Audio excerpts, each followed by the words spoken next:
Our protagonist is Akira, a man who once deeply loved his job, but after being squeezed dry, can't stand going to the company anymore.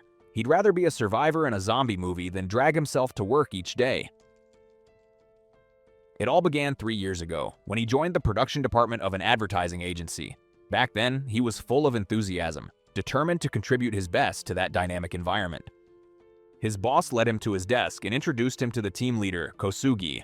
Suddenly, a girl accidentally bumped into him, scattering his papers. As he picked things up, Akira was struck by the charisma of his older coworker, Sayori. She, who was an accountant, told him he could consult her on any matters related to invoices and said goodbye. That day, after work, everyone went out drinking to relieve stress. As the new guy, Akira became the center of attention. They asked him about his love life and his studies. As they chatted, his eyes met Sayori's and he blushed. He was determined to work hard so she would notice him.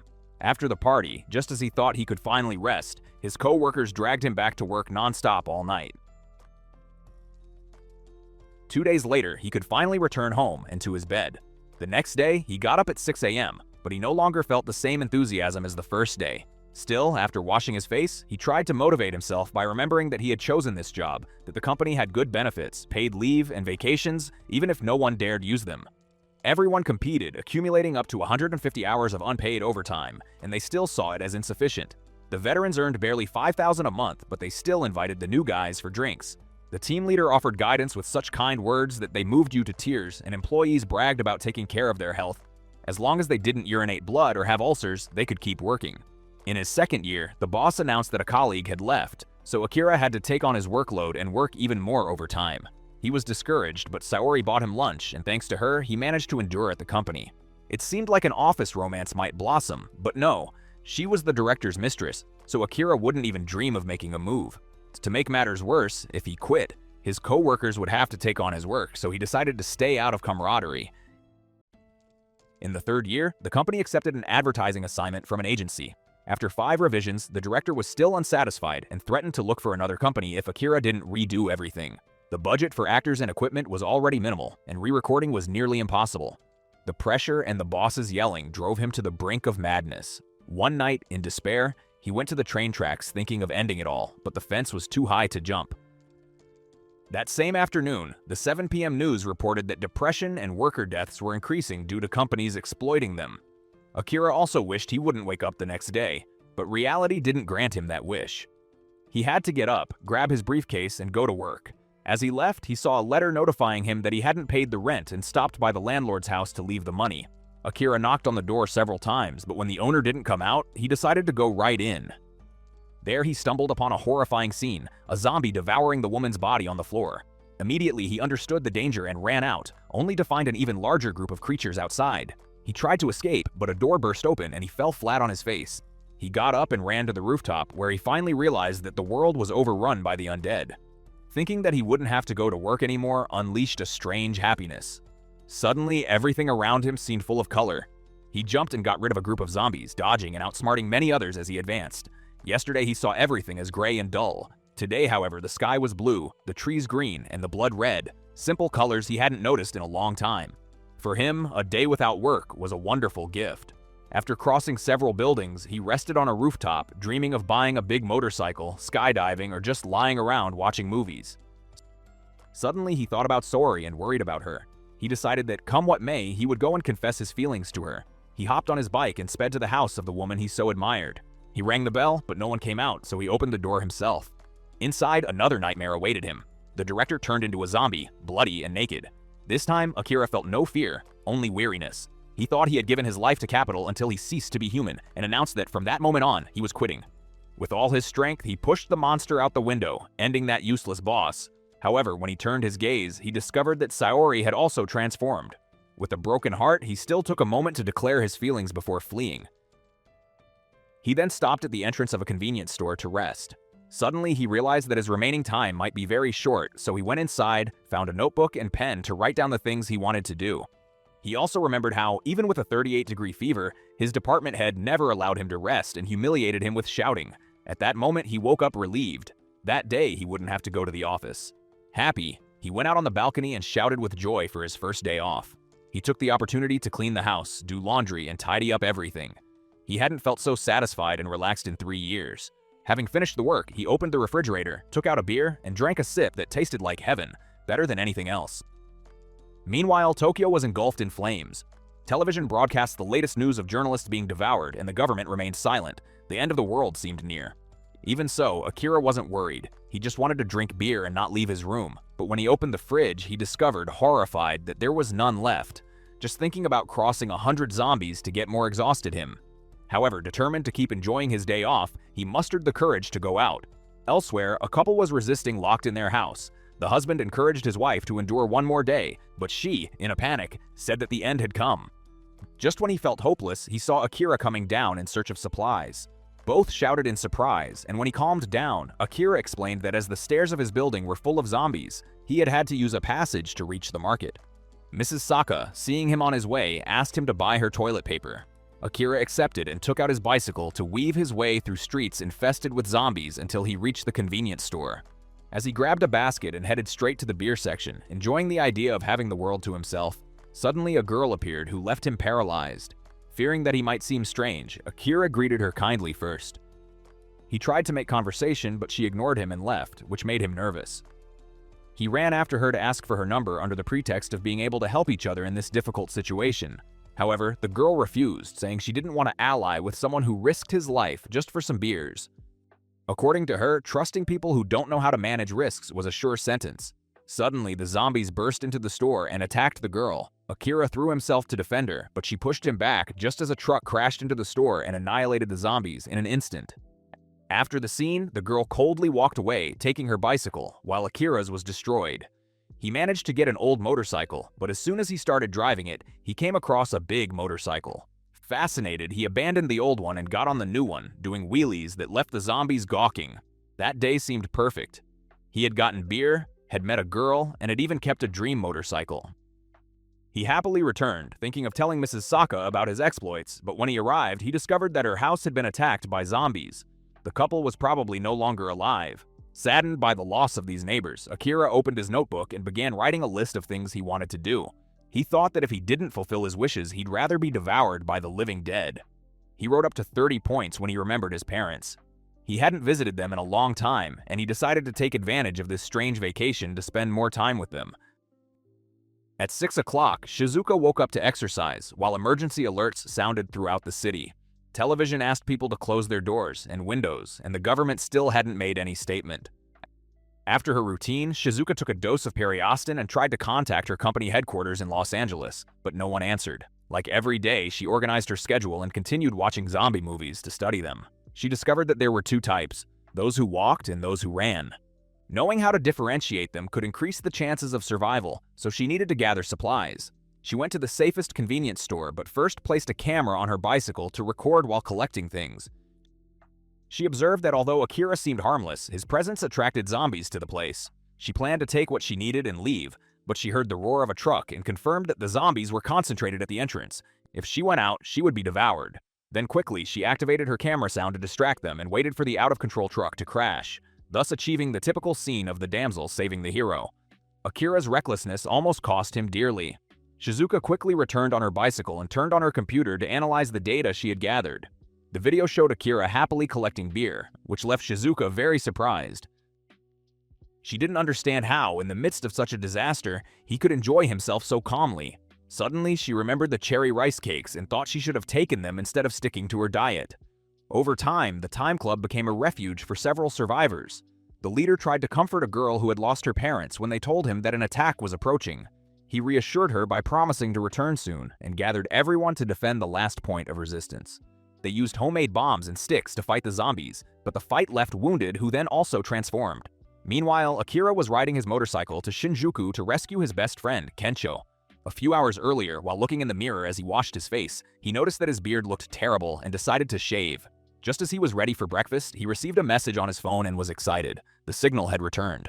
After 3 years without parties, he thought about gathering all his friends to drink until dawn, but no one answered. He understood that the network worked because there were fewer and fewer living users. He regretted having sold himself to slave labor instead of living better. At that moment, he saw Kencho's name on the screen, his friend from college. With that strong physique, he thought he wouldn't have fallen so easily, so he called him. Kencho was trapped in a hotel full of zombies, drinking the last sips of water to resist. The day before, he had booked a BDSM-themed room, and thanks to that, he was able to tie up a zombie. Sunk in despair, he remembered Akira, who always laughed at his bad jokes. Just then, the call from his old friend came in. After talking, Akira learned that Kensho was locked in a love hotel in Shinjuku, and he immediately went out on his motorcycle to rescue him. He remembered how Kensho had always been handsome, charismatic, and a womanizer, although with the strange habit of walking around naked. After graduating, he became a real estate salesman, met famous politicians, and dated a model. While his career took off, Akira sank into grueling workdays. Kensho had advised him to leave that enslaving company, but Akira was offended, feeling that he was rubbing his failure in his face. That time, they finished the bottle quickly, paid, and left reluctantly. Back in the present, the club leader watched resignedly as the horde approached, but a loud noise diverted the zombies towards a vehicle with the horn activated, giving him another opportunity to live. The distraction was caused by Akira, who took the opportunity to run inside the hotel. Kensho, hearing the commotion, opened the door, checked that the zombies were gone, and went out, finding his friend. Upon seeing his friend, Akira burst into tears and apologized. He should have left that exploitative company sooner, and besides, he had always been jealous of him. Kensho tried to say something, but at that moment, the zombies reappeared and forced them to run to the roof. There, Kensho held the door while Akira dragged an air conditioner to block it. Seeing the horde banging furiously, Kensho, desperate, shouted his friend's name, asking for help. Akira said that the only way to survive was to jump to the building next door. As soon as he finished speaking, he took momentum, ran with all his strength, and made an impressive jump that left Kensho admiring. But the distance was too great, and Kensho chickened out, unable to try it. Before resigning himself, he confessed that he hated his job. Every day he had to fake a smile to trick people into signing contracts, and even if they promoted him or praised him, he never felt happy. Actually, he only pretended to be safe to hide his emptiness, because what he had always dreamed of was becoming a comedian. Hearing him, Akira shouted at him to jump, to leave that company once and for all and follow his true dream. Encouraged by his friend's words, Kensho filled himself with courage, ran, and jumped. He even took off his shirt in midair, causing Akira to laugh. However, halfway through, he lost strength and fell. Although he managed to cling to the wall, with the help of Akira, who pulled him with all his strength, he managed to save himself, although he ended up hitting his parts and crying with pain. That night, the two shared beer and memories by a campfire. Akira joked about Kensho's nude jump, and the latter retorted, making fun of how haggard he looked when he worked at that exploitative company, which almost ended in a fight. Kensho recognized that those who had resigned were now admirable people, and perhaps Akira in the future would be the one who saved the world from the zombie plague. They continued drinking and chatting until dawn. The next day, while Kensho was cooking, Akira was entertained playing a zombie video game. He was finally able to cross off his list the experience of survival-style camping, and he was euphoric. When Kensho finished a plate of fried rice with seafood, Akira pounced, tasted it, and praised it, asking for the secret. Kensho explained that he had only added a little ham, and that elevated it. With his talent for cooking and his physical attractiveness, it was no wonder that he always had women around, unlike Akira, who never conquered anyone. Piqued by the mockery, Akira swore that he would flirt with a girl that very day, even if the city was full of limping and groaning zombies. Kensho laughed even more when he saw his friend's wish list, pointing out that it was now impossible to have a date with a flight attendant. But Akira no longer cared about impossibilities. Since leaving the exploitative company behind, he had decided to fulfill his dreams no matter the cost. Kensho, intrigued, asked to also add his own wishes in the notebook. Without waiting for permission, he wrote one while justifying that they were friends, that his was both, sharing joys and misfortunes equally. Akira agreed and took him to buy a huge television to fulfill his goal of playing video games on a giant screen. On the way, Kensho remembered that to be a comedian, he had to study at an academy, although he feared that the teachers had already died in the pandemic. Akira scoffed, telling him that he could simply do nude shows like before, without classes, which left Kensho speechless. When asked why he wanted to be a comedian, Kensho replied that since he was a child, he enjoyed watching comedians and dreamed of being as big as his idol. That answer made Akira reflect on what his own dream was. He was lost in his thoughts when Kensho shouted that the road was blocked and they had to find another route. Just at that moment, an out-of-control tanker truck lunged straight at them, and Akira remembered that he had once been an expert in doing wheelies on the motorcycle and thought of repeating the feat. Under the incredulous gaze of his friend, Akira accelerated towards the overturned truck and performed such a risky maneuver that Kensho almost had his heart pop out from the scare.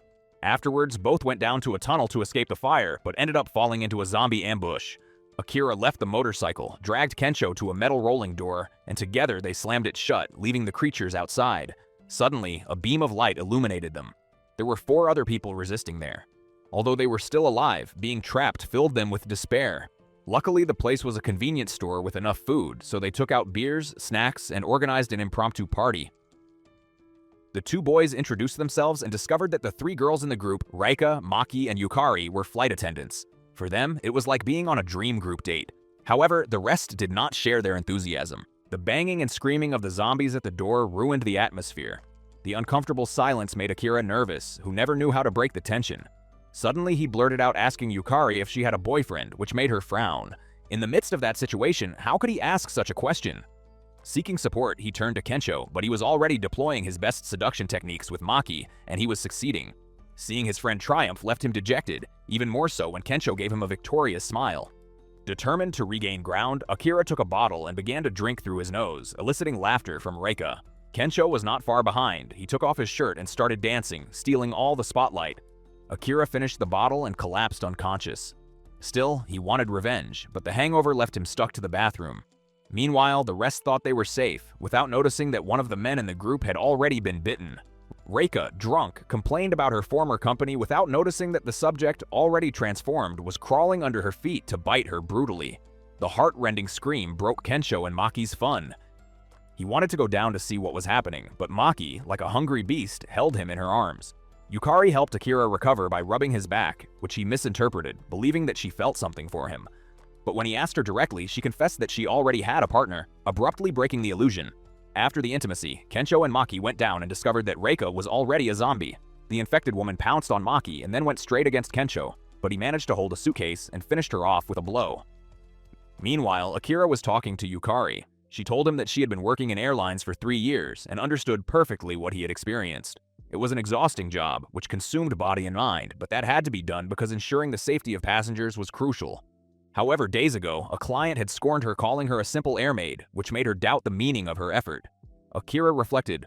Perhaps his dream was never his, but something borrowed, and that is why he abandoned it so easily when they exploited him. Then he told her that if her true desire was to be a flight attendant, the opinion of that guy should not matter to her. She was moved, unable to respond, just at the moment when the man turned into a zombie held her tightly. Akira managed to separate the zombie from Yukari and pushed him away with a punch, but it was too late. Yukari had been infected. She got up, hugged Akira, and confessed that when he rubbed her back, she remembered her first flight as a child. On that trip, she had vomited, and a flight attendant leaned down tenderly to reassure her. Since then, she dreamed of becoming someone like her. Having said this, she pushed Akira and launched herself to stop the monster, sacrificing herself so that he could escape. Akira ran crying, and on the way he ran into Kensho, who was dragging a gigantic television. Together, they took him back. However, although he fulfilled his wish to play on that huge screen, Akira could not enjoy it. He thought about the dreams of his friends and decided to write in his notebook that someday he should remember what his was from childhood. That night, he had a dream where he remembered that when he was a child, he defended a boy and his dog from 2 bullies, receiving blows but protecting them successfully. That heroic image filled him with joy, and upon waking up from the dream, he began a new day. While reviewing the news, Kensho discovered that there were no safe places left in Japan, although the army had managed to control some urban areas and villages in the mountains. That gave him hope that Akira's parents were safe. Inspired, Kensho dyed his hair blonde to be noticed, following Akira's example, who always did what he wanted. Seeing his friend's determination, Akira remembered his own childhood dream, to be a superhero. He took a pen and began to design a Superman-style suit, telling Kensho that as a child he wanted to wear an imposing uniform to fight evil and protect the innocent. Although he could not fly or launch spiderwebs like Spider-Man, he had found a weapon against zombies. Both went to the aquarium, where they hoped to find an anti-shark suit. Meanwhile, a bus full of survivors was trying to reach the port to escape, but a horde blocked the way. Amid the chaos, an infected man attacked the passengers, and in their escape, a young woman fell to the ground, remaining at the mercy of the zombies. At that instant, Akira appeared, who, with a burst, sent the monster flying and presented himself pompously as a superhero, to Kensho's despair. Just then, he saw the woman he met at the convenience store, the risk management manager. It seemed like fate. But while he was distracted, a zombie surprised him, biting him.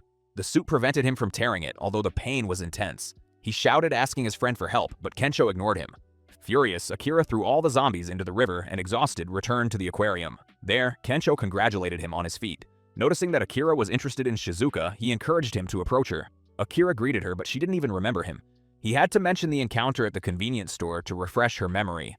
When he tried to ask for her number, Shizuka interrupted him, asking, "Why do you risk your life to save others?" What do you gain from that? According to psychology, a person with little confidence usually imitates idols to stabilize mentally.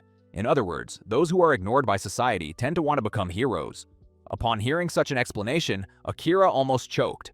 Shizuka continued her speech and asked him if he did not think that his reckless acts could put his own friend at risk. Her reasoning was so firm that both of them bristled. Although her words were harsh, Akira had to admit that his effort to play the hero could end up harming Kensho. That is why Shizuka again refused to give him her phone number. Suddenly, a roar forced them to investigate. In front of them, a hideous monster appeared, a zombie with human legs and a shark head. Terrified, they fled, guiding the rest towards an emergency exit. Akira, who minutes before showed himself as a brave hero, now ran in terror. It seemed that old devoured divers had merged with that creature, moving like a centipede. Everyone ran to a safe access, but there another horde of zombies was already waiting for them. Shizuka said that they should look for another exit just when the shark zombie devoured several people. A girl, paralyzed by fear, clung to Shizuka, and at that instant she pushed her towards the beast. Noticing that Shizuka was no longer there, Akira suspected that something had happened. Kensho tried to open the door to save her, but it was stuck. When Shizuka resignedly accepted her destiny, Akira burst in facing the monster. She shouted at him that it was not necessary to risk so much, but he roared back, "If I'm hungry, I eat. If I like a girl, I conquer her, and if someone needs help, I save them." Tired of arguing, Shizuka decided to cooperate. Akira was in charge of attracting the monster while she looked for special batteries to attack its sensory organ, the one that detected electrical impulses from prey and humans. The battle was long, and Akira fell exhausted. Then, Kensho, as a desperate resort, took off his clothes and began to wiggle ridiculously to attract the creature's attention. The shark pounced on him and, terrified, begged for his life. At that instant, Shizuka returned with the battery and threw it to Akira, who gathered his strength and unleashed an electric shock on the monster, leaving it unconscious. They celebrated with a clumsy victory dance. After finishing, Akira again asked Shizuka for her number, but she rejected him again. However, upon seeing his notebook with a list of 100 things to do before becoming a zombie, she changed her mind. She told him that her priority was to survive, not to risk herself for others. Moreover, she pointed out that for saving a stranger, he had endangered his own friend, and that accompanying someone like that would only bring misfortunes. For Akira, on the other hand, Shizuka had already become someone irreplaceable, and he swore to protect her at all costs. Words made the girl blush, and she left. But before leaving, she finally gave him her number. Back, Kensho asked him what his next destination would be.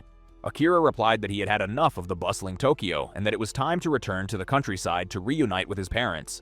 Thus, they sneaked into the Museum of Clocks, where Akira was fascinated to find a Rolex valued at 100,000 of yen. Akira thought that that Rolex was the most expensive watch he had seen, until he discovered another one even more valuable, of several 1,000 of yen. He and Kensho posed proudly with the watches, believing themselves to be luxury models. But soon, Akira noticed that the water had run out. The electricity had also been cut off, and without energy, there was no way to pump more. The city was dark, and the network no longer worked. Zombies multiplied, and getting water and food became increasingly difficult. It was evident that sooner or later they would have to return to manual labor. Akira imagined himself cultivating vegetables and raising fish in the countryside. Suddenly, a dazzling starry sky left them amazed. That scene reminded Akira when as a child he watched the stars with his parents. He had not experienced something like that in a long time, which made him even more excited about the idea of returning to his hometown in Gunma. The next day, the two packed what was necessary, said goodbye to the apartment for the last time, and left for the countryside. The trip would take between 3 and 4 hours, so Akira thought of getting a motorhome, with a kitchen to prepare his meals and a bed to rest without fear of zombies. At the recreational vehicle exhibition, they met Shizuka and tried to convince her to go with them, but she refused, which dejected Akira. Although she did not know how to drive, Shizuka considered that the best option for a long trip was a motorhome. Hearing her, Akira was excited about the coincidence, but she remained firm in her refusal. However, under the insistence and reasoning of the two, she ended up accepting. Like children, Akira and Kensho toured the fair wanting everything, from vehicles with tea rooms to luxury bathrooms, which left Shizuka exasperated. For her, the most sensible thing was to choose a robust SUV that could handle any terrain. Suddenly, the boys shouted as they had found a luxury van and wanted to take it. Shizuka opposed, arguing that if they got stuck between abandoned cars, it would be impossible to move such a large vehicle. Kensho replied that it didn't matter, since who knew if they would still be alive tomorrow. Shizuka was captivated by a motorhome with an interior worthy of a 5-star hotel. They could not decide when a horde of zombies invaded the exhibition, forcing them to choose any and flee towards the countryside. The highways, normally packed, were now completely empty. According to Shizuka, the epidemic had broken out so suddenly that people had no time to escape. She believed it was a behavior-altering virus, turning people violent, and scientists would surely be looking for a vaccine. As evening fell, they were exhausted and hungry, so they decided to stop at a rest area to look for food. Akira was happy to rest, but suddenly a nail trap burst their tires. Kensho was seriously injured, and the RV was immobilized. Then, a group of baseball players appeared, blocking the road. Seeing the leader, Akira froze. It was the team manager, Kosugi, now the leader of this gang. He remembered how, in the past, he was humiliated for being late on a delivery, causing him severe depression. That trauma returned suddenly, making him feel suffocated. Just then, Kosugi, seeing them in trouble with the broken vehicle and injured friend, decided to step in and help them. That man's shelter was full of food and medical supplies, which would allow Kensho's wounds to heal. There were also spare tires, but in exchange for those benefits, Akira had to work as a subordinate for Kosugi. Hearing that, Akira's smile vanished suddenly. He was speechless, not knowing how to respond. Shizuka noticed Kosugi's real dirty strategy, setting traps to hurt others and taking advantage of their weakness to force them to work as slaves. He defended himself, saying it was the only way to protect his team, and warned that if Akira didn't decide quickly, the zombies would arrive and tear them all to pieces. Trembling with fear, Akira agreed to work for free for 2 days. Already at Kosugi's shelter, they forced him to reinforce the fences against zombies and carry merchandise. Although they were simple tasks, the constant fatigue could make him faint. While Shizuka tended to Kensho's wounds, she watched with disgust how they exploited Akira. Although they had promised to stay only 2 days, she doubted they would let them go. The next day, Akira began his routine as a slave, hands numb, back sore, and still without finishing the job. Seeing the sweltering heat in which everyone was working, he loaded beers into the fridge so they would have something cold at the end of the day. But Kosugi discovered him and scolded him harshly, threatening to hit him if he did unnecessary things again. Just then, 3 henchmen entered. Seeing the cold beers, they thought Kosugi had prepared them to treat them nicely. Then, he made a theatrical turn, feigned generosity, and said he had ordered Akira to prepare drinks for a welcome party. Everyone celebrated, promising to work even harder. Akira, exhausted, looked outside and witnessed something chilling. A man using flares to control zombies as if they were beasts of burden, moving a bus. For Kosugi, those creatures were nothing more than labor and disposable parts, exactly like Akira now. He insulted him, calling him useless, saying that he was no different from the zombies that obeyed blindly. According to him, men like Akira were only good for killing themselves working and being happy with a cheap beer. Those words hurt him deeply. Kensho noticed that his friend was acting strange, too submissive. Shizuka, with experience, understood that although Akira knew the pain of exploitation, what really dominated him was the fear embedded in his heart. She remembered an episode from her childhood. One day she picked up an abandoned puppy, but her father forced her to get rid of it because as his daughter, she had to be the best, always win, or else he would send her to the orphanage. The supposed welcome party arrived. Kosugi boasted that it was a gesture of gratitude for his most hard-working employees, while everyone ate and drank. But Akira had to keep serving beers, mind you. Exhausted, he dropped a few bottles, and instead of helping him, they scolded him with contempt. Kosugi even forced Shizuka to serve him personally. She obeyed silently, filled his glass, and was then forced to drink 1 hole under the abuser's orders. Seeing her figure, Kosugi began to insinuate, telling her blatantly that he wanted to test if her assets were as firm as they seemed. Shizuka turned away, showing her rejection, but he didn't flinch, and ordered Akira to bring him another beer. Seeing that the bottle was empty, Kosugi smashed it against the floor, reproaching him that, after having fixed his vehicle and treated Kensho, he now brought him an empty bottle. Terrified, Akira apologized and ran to get another. Shizuka then remembered her childhood. Her father had traveled to the United States and founded a huge conglomerate that even survived the financial crisis. The Americans nicknamed him the King of Cold-Blooded Finance. Having been born as the daughter of such a man forced her to be perfect and succeed in everything. He repeated the word must so much that she came to think it was her own name. Once, after arguing with him, Shizuka hid a puppy she called Ku in her room. When the dog got sick, she herself researched how to take care of it until she managed to recover it. That experience inspired her to want to be a doctor, but her father forbade it, telling her that that profession didn't make money. Worse still, he announced that he had already contacted a veterinary center to take the puppy away. The news devastated her. Since then, he controlled who she could talk to, who she could meet. Shizuka wanted to rebel, but if she did, he would kick her out of the house. Back in the present, Akira dropped a few cans of preserves, and Kosugi humiliated him, shouting that he was useless and a parasite. His insults crushed him, leaving him dejected. Then, pretending to be benevolent, he said that he treated him harshly only to help him improve. that the outside world was too dangerous and that it was best to stay there under his protection. He urged him to obey him and forget about his own desires. His words acted like a spell that subdued Akira's mind, making him accept without resistance. That attitude reminded Shizuka of what her father told her, that the poor were those who always acted on their own. According to him, she should only follow his orders to be successful. Then she understood that what her father did was never for her, but only for himself. As evening fell, all the baseball players rested, except Akira, who kept working without stopping. Shizuka wanted to help him, but accidentally moving his things, she found the notebook with the 100 things to do before being devoured by zombies. She picked it up and wrote something on one of its pages. After loading the supplies into the truck, one of the braggarts muttered that Kosugi never risked his neck and always sent others to look for supplies. Another defended him, saying that someone had to lead the group. While they were arguing, they didn't notice that a zombie had snuck into the truck. 2 days passed, and Shizuka asked Kosugi to let them leave, but Akira stopped them. He wanted to stay because he felt weak, convinced that if he left, the zombies would devour him. Seeing him like that, Shizuka accepted that he remain there, while she and Kensho would continue on. Akira explained that he had to stay to return the favor to the leader who had protected him.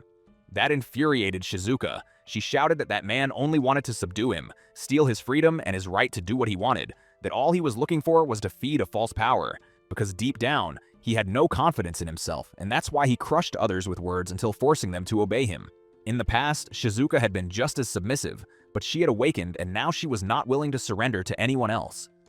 She didn't know if the right thing was to leave or stay.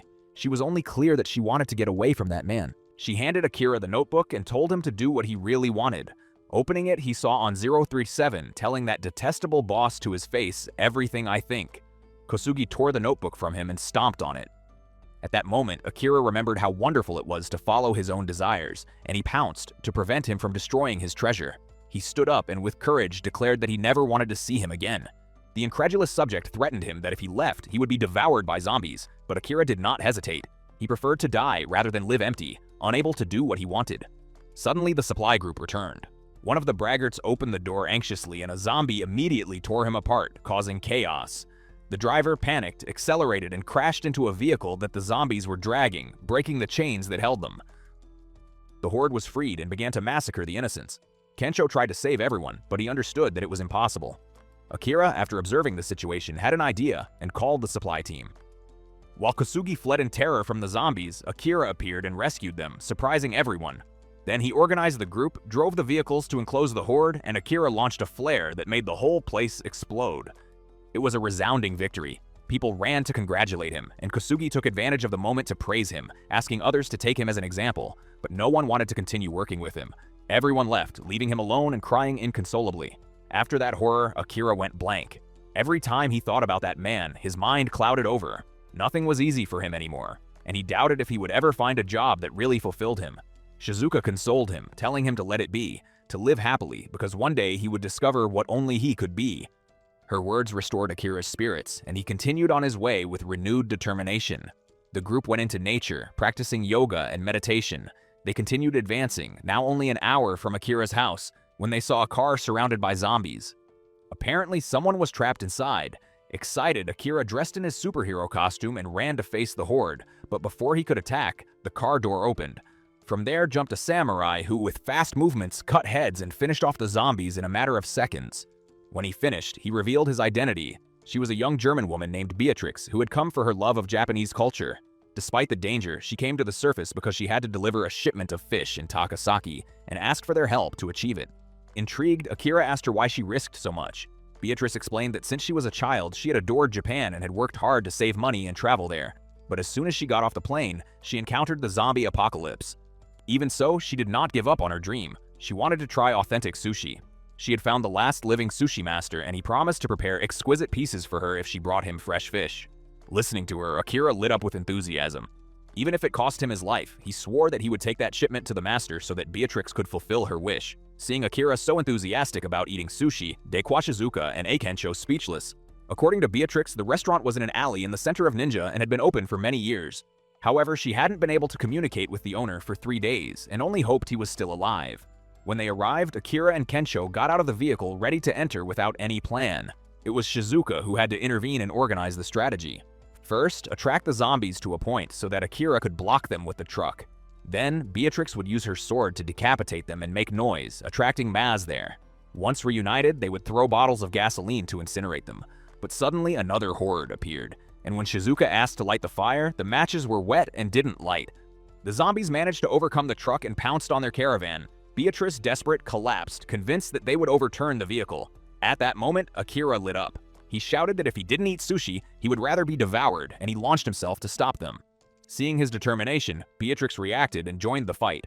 Although both fought with all their might, the number of zombies outnumbered them. Then, a drone appeared that dragged the horde towards a shopping center. It was Shizuka's plan B. She had installed Beatrix's device on the drone, programmed to attract them with noise. Once reunited, they poured gasoline and set them on fire, wiping out the entire pack. Seeing the zombies burning, Akira shouted with joy. That night, finally, he would eat sushi. Keeping his word, the owner of the place prepared them a feast.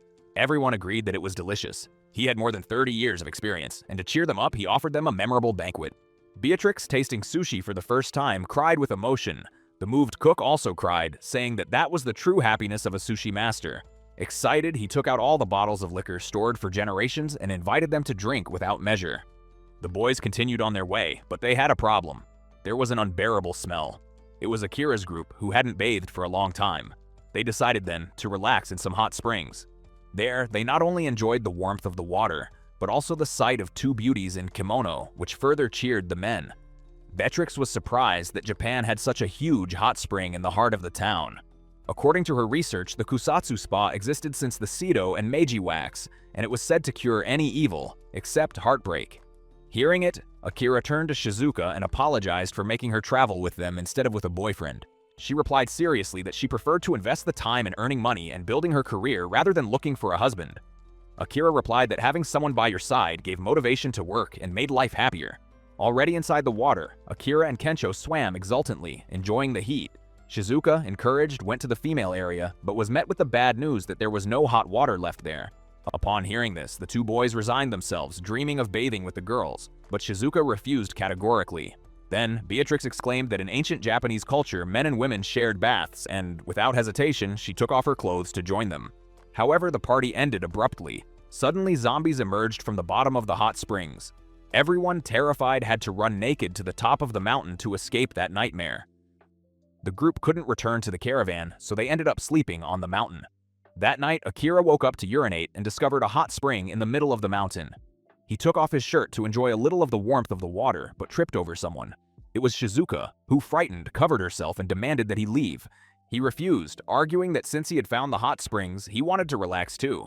Finally, they agreed to separate with a rock between them to bathe in peace. In the calm of the night, Shizuka apologized for having rejected his vision of love before. She explained that her father never accepted her way of thinking, and that led her to behave the same way, denying the opinions of others to protect herself and elevate herself. That's why people like Akira, who do what they want, aroused envy in her. She admitted that she didn't know how to love, and that's why she took refuge in work to hide her weakness. She confessed that she wanted to find someone with whom she could talk honestly, like at that moment. Akira, surprised and blushing, felt that perhaps she was beginning to be interested in him. Just then, Kensho and Beatrix appeared, annoyed that they weren't invited to bathe, and they jumped into the water, making a fuss. Some time ago, Akira was ready to leave for Tokyo to work in an advertising company. His father asked him if that was what he really wanted to do, and urged him to dream big. A man without dreams would end up like a jellyfish on the seabed. However, Akira thought that his father was nothing more than a peasant. After a long journey, the group arrived at Akira's hometown. As he had just left his job, he was worried about how to talk to his father. Suddenly, they found the road blocked. Upon checking the tunnel, they saw a crowd of zombies locked there. Since the village was on the other side, Shizuka feared that everyone had been infected, but Akira didn't recognize any familiar faces. Unable to pass, they crossed the forest on the other side. On the way, Shizuka tried to reassure him, saying that perhaps the villagers had sealed the tunnel to contain the plague. Then, they heard a scream. A man was being chased by a zombie wild boar. Beatrice tensed her bow and shot him straight in the head, saving him. The old man introduced himself as Mazaru. He was looking for a safe place and had managed to settle in the middle of the forest. He was a carpenter, so building houses was no problem for him. Akira, amazed, was fascinated by the idea. He became so enthusiastic about the construction that he forgot about his worry for his parents and asked to stay and help. For him, having a secret refuge where he could drink and have fun without submitting to work was a dream come true. Masaru, seeing his determination, allowed the group to stay. The old man began to teach them, first, to use water pipes to measure the slope of the trunk, then to drive nails and screws so that they would not damage the tree. He explained that each species demanded a different method and that it was the tree itself that indicated how it should be done. If the tree falls, the hunting also falls. Taking care of the tree is taking care of the entire forest, and when one respects the forest, it speaks to you. Akira understood the lesson then. By thinking first of oneself, one learns to take care of others and ultimately the entire world. Akira thought that if one day he could hear the voice of the world, what would he want to do then? As building a treehouse had been his dream since he was a child. He learned carpentry techniques very quickly.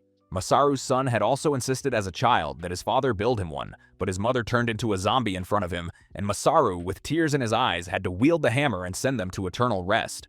Now, as he finished the house, Masaru sobbed because his son was no longer there to see it finished. Akira approached and promised to help him finish the house of his dreams. With that, Masaru regained strength, and together with the 4 young people, he worked with enthusiasm until its inauguration. As soon as they finished, the boys started playing on the slide, and the women enjoyed canned meat. After that moment, the group said goodbye to the old man to continue towards Akira's town. The road was narrow and dangerous. Akira went ahead, confident, while his friends followed him pale and exhausted. Crossing a bridge, Kensho almost slipped and fell into the river. Despite the difficulty of the journey, thanks to him, the villagers had remained safe. Finally, Akira's town appeared walking. He debated how to thank his parents for everything they had done. Arriving, he was horrified not to see anyone. He ran to his house and found a group of semi-nude old men drinking and dancing. Seeing him, one warned his mother, "The mischievous boy has returned." Seeing his father, Akira burst into tears and thanked him for having strived so that he could go to university. Then, he turned to his mother to thank her for always taking care of him, but before he finished speaking, his father punched him in the head. With the world on the verge of chaos and you come to talk nonsense, the man looked at his son's friends and told them to come in and rest, while he returned to the field to work. Akira's mother, Akiko, prepared them a lunch that everyone devoured with pleasure. Shizuka asked if the village was self-sufficient. Akira's mother replied that, of course, this is an isolated place. When winter comes, we are cut off, so we have always cultivated and hunted to survive. Beatrix wanted to know who the zombies trapped in the tunnel were. The woman explained that when the rumor spread that the village was safe, many people from the city came to take refuge, but some turned into zombies along the way and began to bite the others, so they closed the tunnel to stop the infection. Even so, some arrived healthy, and they housed them in empty houses. Akira remembered his purpose of returning to take care of his parents and decided to dedicate more time to them. While his friends enjoyed the fresh air of the countryside, he helped his mother with chores and took care of her. Akiko was happy for her son's affection, but worried because he came from far away and must be tired, so she insisted on doing the work herself. At that moment, his father called him to work in the field. While they were working, Akira asked him about his health and his work. His father replied that in the midst of the pandemic, everything remained the same. Each one did what he had to do. That coldness disconcerted Akira. In the afternoon, his father coughed up blood. He knew that he didn't have much time left. Returning home, Akira ran into someone he knew, but he couldn't recognize him. They were 4 young people who were heading to the tunnel to execute a sinister plan. In the past, Higurashi was an unemployed person who couldn't even pay the rent. He walked down the street wondering since when no one needed him anymore. Actually, Higurashi wished to return to his elementary school days to be able to do everything he wanted. While wandering through an alley, he ran into a zombie and ran away in terror. Seeing the world in chaos, he smiled satisfied, happy that that society that never needed him was now collapsing. While collecting cigarette packs, he met other outcasts. He immediately stole a notebook and began to note what he wanted to do: shoot weapons, detonate explosives. The others also expressed their desires. One wanted to set fire to the company where he worked, another wanted to forcibly kiss a girl, and a man abandoned by his wife wanted to take revenge on her. All those desires were recorded in the notebook entitled 100 Things I Want to Do Before Becoming a Zombie. Meanwhile, the hairdresser finished working and gave Akira dreadlocks that made him look imposing, even as a peasant. She specialized in that style, so when he asked her, she did it willingly. Next to her, 2 girls introduced themselves. One was a teacher, and the other was a makeup artist. The makeup artist worked on the filming of the Song of the Dead, and she remembered how the day she was putting makeup on the actors, the zombies appeared and devoured the entire team. The teacher, on the other hand, wanted to comfort her, telling her that on the way to the village everyone had gone through misfortunes, but that she felt grateful because the inhabitants received her well. Her only wish now was that that village remain at peace. Shizuka, for her part, was learning to light a fire to cook rice. Although it was difficult, she wanted to master it because she thought that that skill could help protect the village from zombies in the future. An old woman guided her patiently until an old man entered and tried to grope her, scaring her. Since his wife had died, the man had lost his mind and confused everyone with her. Just then, a man appeared looking for Mrs. Tom to ask for a rope with which to bandage a wound. Shizuka stopped him and explained that he should not tie the wound because that could cause gangrene. Instead, he should elevate it above the heart and press on the artery to stop the bleeding. Because of that medical knowledge, many began to believe that Shizuka was a doctor, and both old men and children came to her for help. Meanwhile, Kensho was guided by a villager to an old excrement pit that was no longer used, but that was a valuable source of natural fertilizer. The man feeds, then discards, and that waste returns to the earth, completing the cycle of nutrients. There, Kensho noticed a girl caressing her dog. She had lost her parents on the way, and only that animal remained as company. Since her arrival, she had never smiled. Kensho decided to cheer her up by juggling. The girl, intrigued, asked him why he used darumas, and he explained that it was the symbol of Gunma. When she asked him if he was a weirdo or something, he replied that he was only greeting her out of courtesy, as they did in Italy. She, surprised by the occurrence, couldn't help but laugh. Shortly after, he introduced himself as Kensho, and the girl told him that her name was Anju, and that the dog was called Churro. On the other hand, Beatrix was taken by a woman from the town to see the water wheels that generated electricity for the entire village, which fascinated her. As lately zombie bears and wild boars had appeared, the villagers had erected electric fences powered by those water wheels. If someone touched the fences, they would only receive a slight, non-lethal shock, but they should be careful with the electrical regulator. If the voltage rose too high and caused leaks, that device could be used to cut off the current. The teacher, since she arrived in the village, reflected a lot on human relationships. There, everyone depended on each other, which made them more united and happier than the people in the city. In the afternoon, Kensho and Akira chatted animatedly when they ran into an old university classmate, Higurashi. Kensho greeted him, but he avoided the conversation and left immediately. Seeing Akira again made him deeply uncomfortable, as he hated those who always smiled like him, and he swore to destroy his life. That night, Akira invited his father to drink a few glasses, then he noticed how much he had aged. His hair was gray and his body thin from years of work in the field. Moved, Akira told him that he wanted to stay in the town to help him, but his father refused. For him, a true man should dream big and swim in distant seas. Akira wanted to reply, but seeing the firm look in his father's eyes, he restrained himself and asked him what his own dream had been. The man responded by asking him if he had ever wanted to see the Earth from space. He explained that from that distance, one understands how tiny the planet is and how small human beings are in the immensity of the universe. Then, he confessed that his dream had been to be an astronaut, but that he didn't achieve it because he wasn't a good student.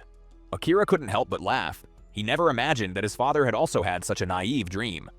Precisely because he couldn't fulfill it, he was now asking his son to dream big. That talk united them like never before. Meanwhile, Higurashi's gang set their plan in motion. One of them stole the keys to a crane. The girl in the group manipulated the voltage of the electric fence to lock up the villagers, and then they destroyed the tunnel lock, guiding the zombies towards the village to transform its inhabitants into the undead. At that moment, the villagers were celebrating with food and dancing when they heard strange noises. Akira and his father came out with flashlights and encountered the horrific scene of the zombie invasion. The situation was critical, and Akira's father ordered him to protect his friends while he ran to defend his wife. Shizuka was trying to evacuate people when she was attacked by several zombies, but the villagers armed themselves with hoes and managed to contain them. Some hunters fired at the horde, but there were too many, and they had to retreat. Seeing the villagers taking refuge in a house, Higurashi detonated a bomb and destroyed their hiding place. Kensho was trying to take Anjo to a safe place when Beatrix appeared to help them. Finally, the entire group reunited. The most urgent thing was to evacuate, but the electric fences surrounded them. Beatrix assured them that those fences were only used to scare zombie animals and that they were not lethal. However, when Kensho touched one, he received a brutal shock. Shizuka reacted quickly and with a branch pulled him away from the current. Beatrix suspected that someone had increased the voltage to damage the regulator. At that moment, Higurashi appeared, greeting Kensho and Akira with sarcasm. Thus, it became clear who had caused the disaster in the village. Akira, not understanding, asked him why he was doing something like that. He replied that as sooner or later he would become a zombie, he should take advantage to do everything he wanted, and among those things was to transform into an undead the person he hated the most, Akira. Since university, he envied him for always smiling and being surrounded by friends. Akira understood that Higurashi only wanted to do what he pleased, but he reminded him that true freedom also requires respecting that of others. Then, he wrote on his list item number 38, comply with my parents, and declared a challenge against Higurashi. The first to achieve their purpose would win. Surrounded by zombies, Shizuka ordered Kiri to retreat and guide the evacuation of the villagers, while Beatrix would go to the water system to cut off the electricity. They agreed to meet at the suspension bridge, each starting off to do their part. Kensho tried to lead Anju to safety, but the girl ran back to the village, forcing him to follow. Meanwhile, seeing Beatrix ride toward the watermill, Tuko pursued her quickly. Higurashi, meanwhile, was gleefully enjoying all the chaos and the destruction. Zombies furiously pounded Akira's house, the girls inside screaming in terror. Right then, Akira's father's illness suddenly flared up again. Resolved to protect his parents, Akira charged alone against the horde, fighting to get back home. Anju looked for her dog, finding him riding a rooster, like it was nothing. But then someone appeared and covered her mouth. It was Kensho, doing it to protect her from the zombies. He scolded her, saying it was too dangerous to wander alone. The girl burst into tears, confessing that all she had left was Churro, her dog, and she had to protect him. Kensho didn't respond, and as the zombies began to smash the door, he lifted her to the roof to keep her safe. Just then, Shigenobu appeared and told Kensho that he should jump.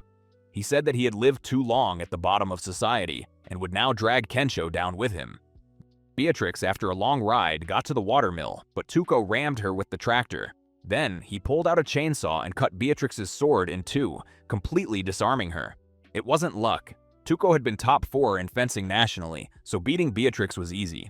Elsewhere, Shizuka was trying to evacuate the elders, but they refused. They could barely walk and thought that following her would only put the young woman at risk. Seeing that she couldn't persuade them, Shizuka yelled loudly to attract the zombies, promising to return and rescue them. Akira's house was about to collapse under the horde's pounding. Just then, he burst through the living dead, declaring that he hadn't done anything for his parents yet, and now he would give it his all to thank them properly. His father, thrilled to see his son fighting so hard, opened the door, pulled him inside, and then shut it, going to face the zombies in a suicidal battle. As for Shigenobu, after marrying, he had wanted a happy family, but his wife constantly compared him to other men, which made him hate his home and spend his time away. The constant criticism drove him crazy, to the point of wanting to get rid of her. Shizuka was still fleeing when Naoki appeared, terrifying her.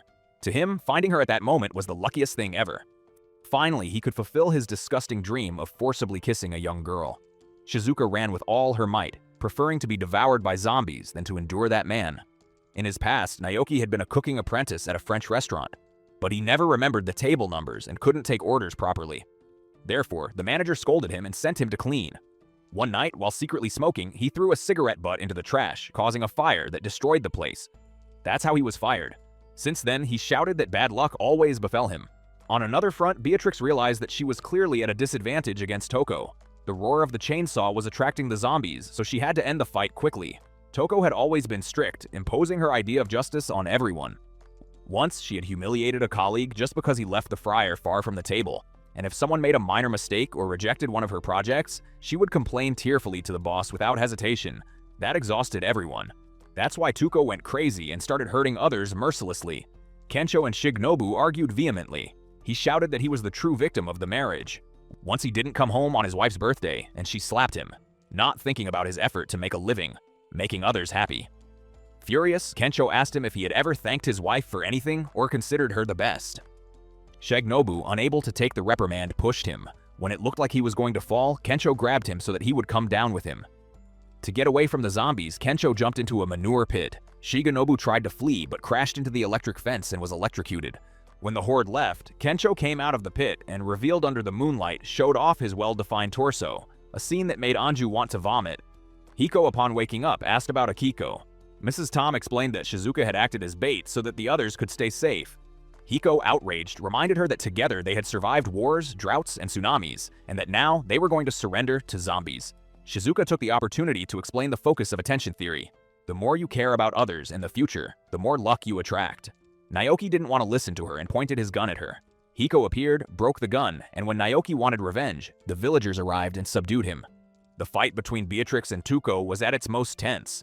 Tuko always thought she was right and punished those who disagreed, so Beatrix began to argue that life has many facets. What is right for one may be wrong for another. Tuko, offended, attacked Beatrix.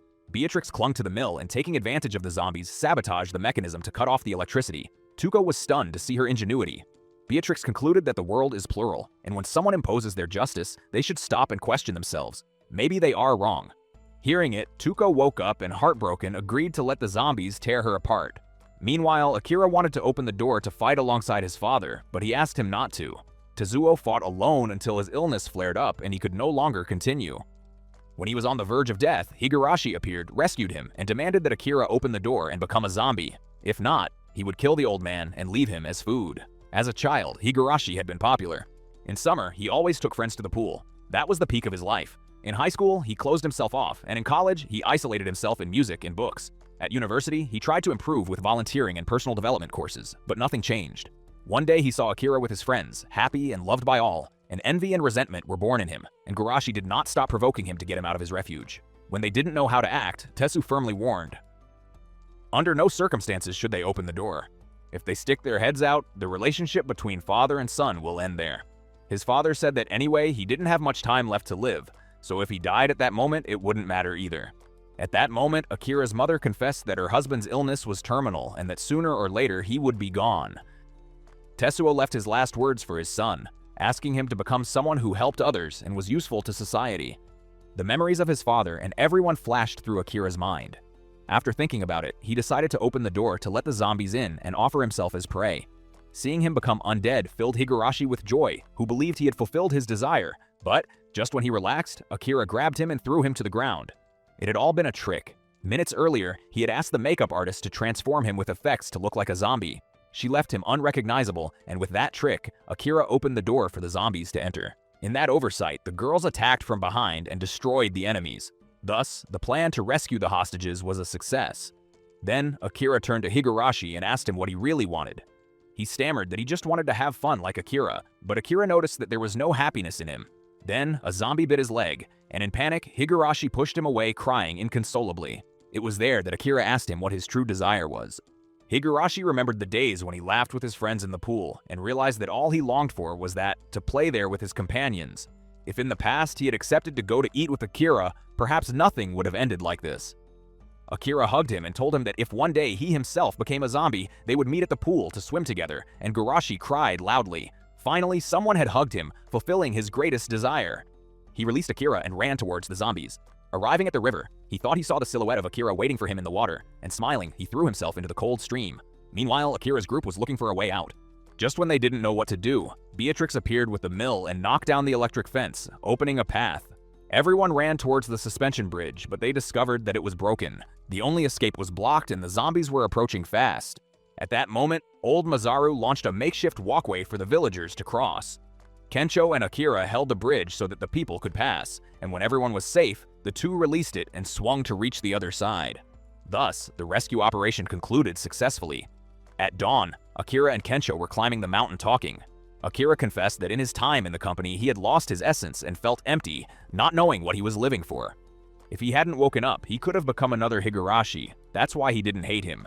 Upon returning, his father was waiting for him and told him proudly that he was very proud of him. After the battle, the villagers again sealed the zombies in the tunnel, and thanks to Masaru, the town was quickly being rebuilt, soon recovering its normal life. Tome thanks Shizuka for opening the clinic, since thanks to her, the elders had recovered their vitality. Kencho noticed that Anjo had changed a lot, and she smiled when she remembered that, thanks to a comedian, she had laughed again. Now she had to move on. Kencho was happy because his own desire had been fulfilled. For his part, Akira was watching his father sleep soundly when Akiko explained that he thought too much and asked about his son every day. That's why he was resting so much now. With tears in his eyes, Akira replied that if something ever happened to his father, he himself would take care of protecting his mother. The emotional story between father and son took an unexpected turn when Akira discovered that his father, in reality, suffered from hemorrhoids. He thought it was a terminal illness, but it was just a painful annoyance.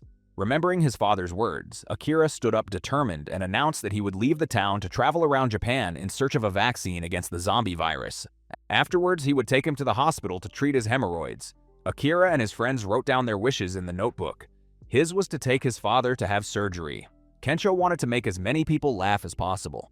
Beatrix wanted to restore Japan's scenic beauty, and Shizuka longed to become a doctor, as she had dreamed of since she was a girl.